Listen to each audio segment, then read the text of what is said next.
This channel, a systematic teaching, enables you to awaken and end suffering and reincarnation. Please find the playlist in the description. Mahayana Pure Land welcomes you. Understanding Reincarnation to End Reincarnation.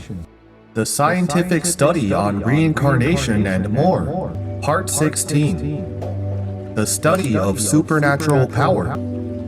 So far, we have introduced to you scientific studies in the areas of the existence of the soul, people who remember their past lives, people recall past lives through hypnosis, and studies of life in different dimensions via sound and image. Now let us present to you the studies of people who possess supernatural powers. With the ability to see the past and predict the future, they are called psychics and have made great contributions to scientific research about reincarnation. Some even had a great influence on mainstream scientific research due to their supernatural power having cured unknown and complicated diseases that the general medical methods had no effect on.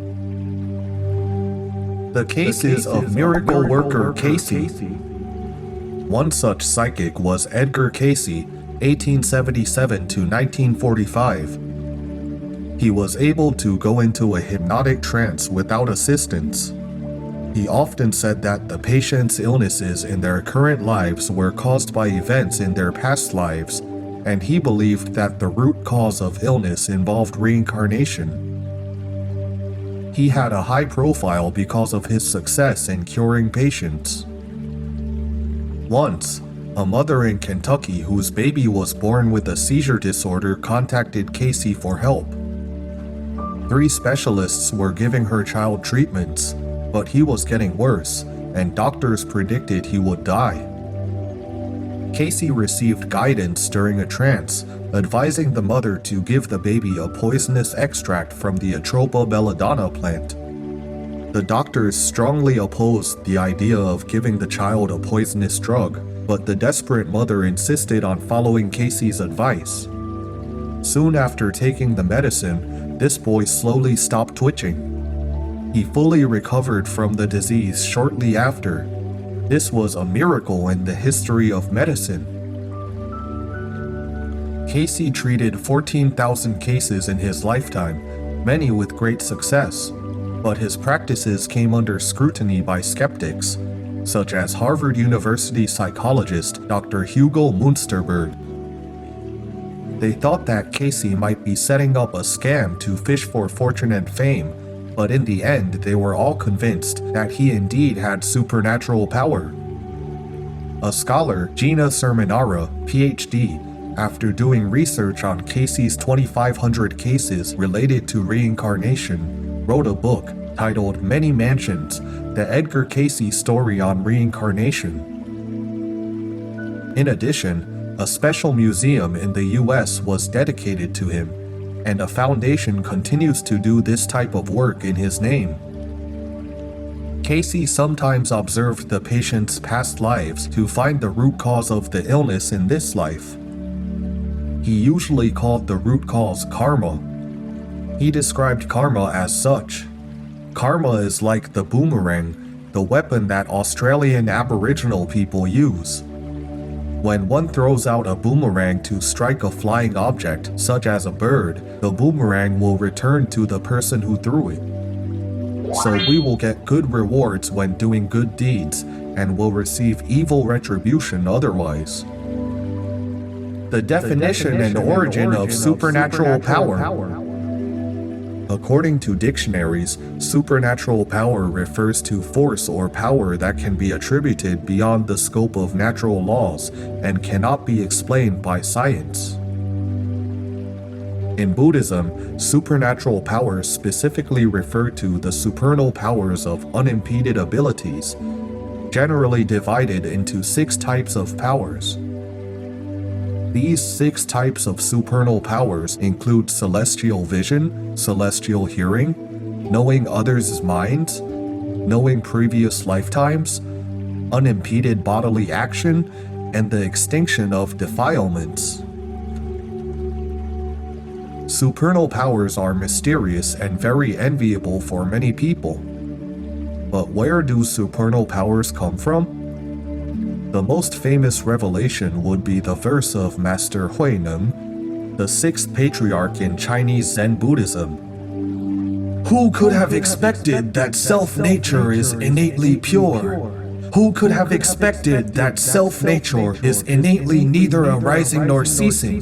Who could have expected that self-nature is innately perfectly replete in itself?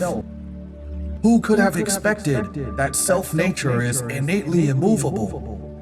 Who could have expected that self-nature can produce all phenomena in the universe? This verse was stated by Master Hui Neng at the moment of his enlightenment, in which who could have expected that self-nature is innately perfectly replete in itself, explicitly tells us that our self-nature perfectly possesses everything like a Buddha has, such as wisdom, virtues, appearance, even wealth and supernal power. You may ask, since it is possessed by all sentient beings, why don't we have them now? That is a very good question. In fact, thousands of years ago, Shakyamuni Buddha had answered it for us. When Shakyamuni Buddha attained enlightenment under the Bodhi tree, he uttered, "What a wonder! What a wonder! All beings possess the same wisdom, virtues, and laksana as a Tathagata, but cannot prove and attain them due to their delusion and attachment." Tathagata is one of Buddha's 10 epithets, so we all possess Buddha nature, but have lost it through our delusion and attachment.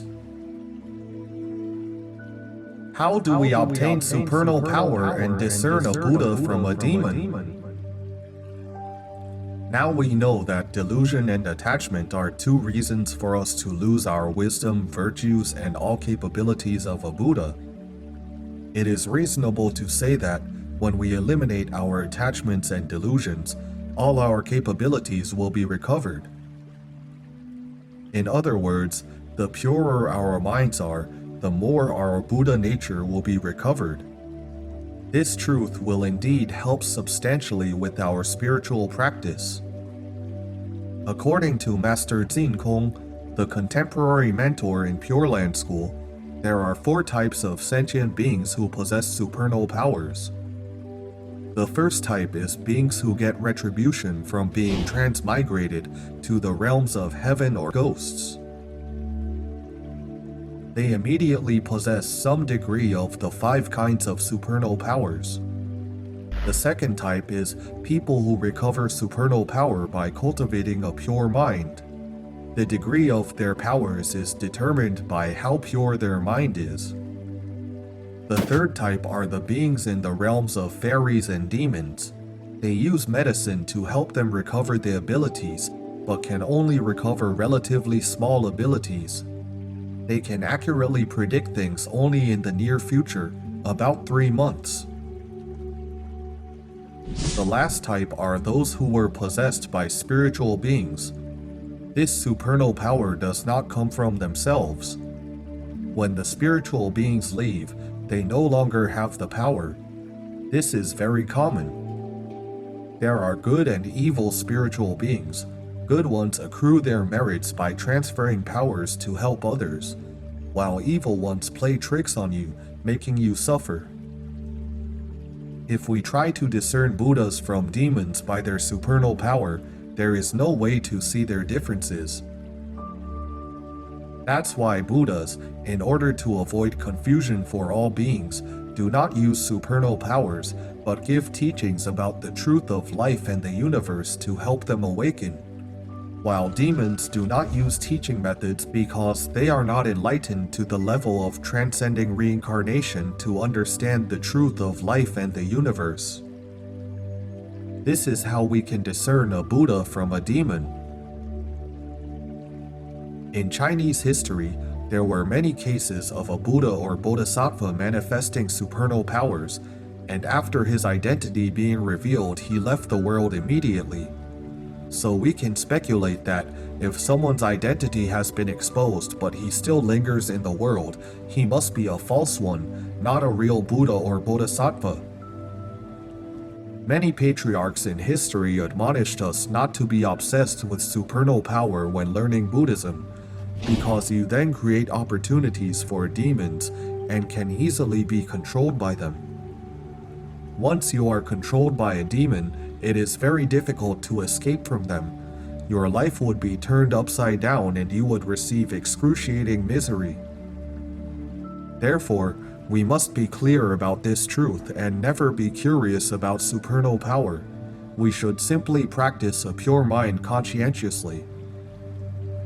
Please stay tuned for more of Edgar Cayce's stimulating stories. Thanks for watching. See you soon on part 17. Edgar Cayce Cayce Edgar